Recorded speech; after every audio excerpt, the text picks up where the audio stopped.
सदावर्तेजी फाइंडिंगचे मी तुम्हाला सांगितलं दमानियांच्या बाबतीत जी नाही, मला थोडं राजकारणात नाही द्यायचं. सदावर्तेजी 4 नंबरचं पेज तुमच्याकडे आहे, मगाशी मी तुम्हाला ते दाखवलं होतं, तुम्हाला वाचूनही मी तुम्हाला दाखवलं.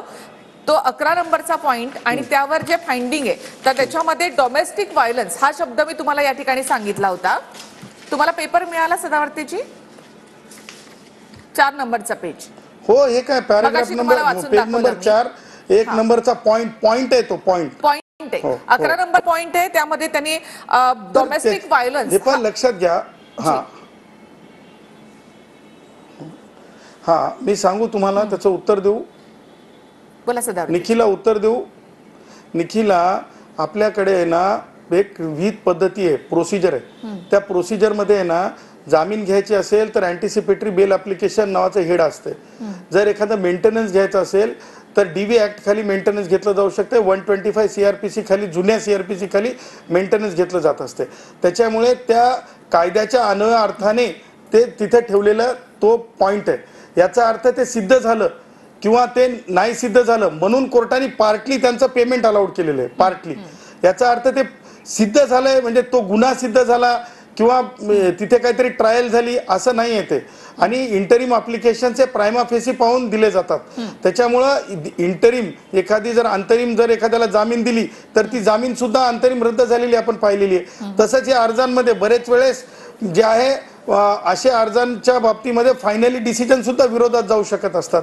असे आदेश म्हणजे अर्जदार किंवा विरोधक, आता तुमच्याच भाषेत सांगायचं, तुम्हीच लोकांनी चॅनलवर दाखवलं की त्यांना हे जे दिलेलं मेंटेनन्स आहे ते मान्य नाही, म्हणजे त्यांना हा निकाल मान्य आहे का? एका अर्थानं सांगा. मग दमानिया म्हणणार आहेत का की हा निकाल त्यांना मान्य नाही म्हणून?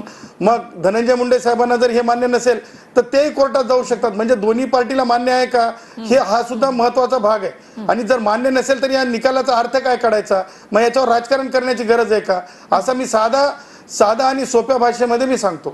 सदावर्तेजी, मी पोटगीचा प्रश्न घेतच नाहीये. मी इथे कौटुंबिक हिंसाचार हा मुद्दा आहे. तुमच्याकडे तो पॉइंट आहे, तुम्ही स्वतः वाचा आणि त्याचा नेमका अर्थ सांगा. पार्टली येस असं जे कोर्टानं त्याच्यात फाइंडिंग नोंदवलेलं आहे.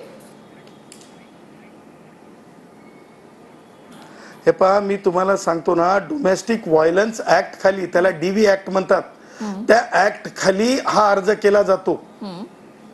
त्या ऍक्ट खाली अर्ज केल्याच्या वेळेस ही जी पॉइंट्स जे असतात, ज्या म्हणजे हे देताना, पोटगी देताना हे पॉइंट्स अशा प्रकारचे कोर्ट ठेवत असतात.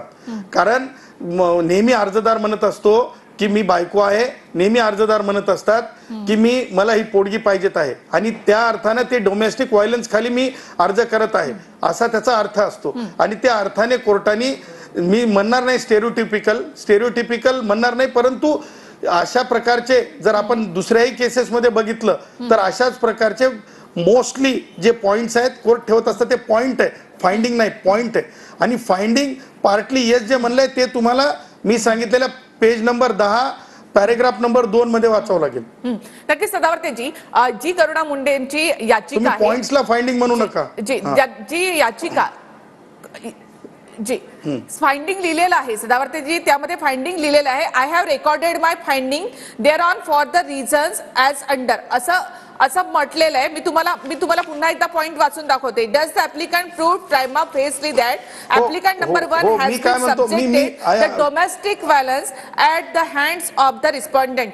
आणि पार्टली येस फाइंडिंग्स आहे, पार्टली येस. मी सांगू का? बोला. मग फाइंडिंग आहे जे खालील प्रमाणे म्हणले ना, खालील प्रमाणेची फाइंडिंग आहे जे मी तुम्हाला सांगत आहे, पॅरेग्राफ नंबर 3-4 मधली ही फाइंडिंग आहे, ती पार्टली आहे. मी एक म्हणजे एक्स व्यक्ती वाय व्यक्तीला माझा नवरा आहे हे म्हटलं, जर कोर्टाने म्हणलं असतं हो हे दोघे नवरा बायको आहेत, आजच आहेत, तर ती पूर्णतः मान्य आहे. ही अंशतः आहे, कारण ह्याच्यामध्ये मुलांचा संबंध आहे, ह्याच्यामध्ये कोर्टाला आणखीन डिक्लेरेशन झालेलं नाहीये कोण कोणाची पत्नी आणि कोण कोणाचा पती, आणि हे डिक्लेरेशन झालेलं नाही म्हणून कोर्ट पार्टली म्हणते. त्याच्यामुळे आपण आपल्या मनाने अर्थ लावणं मला असं वाटतं संयुक्त नाहीये. कौटुंबिक हिंसाचार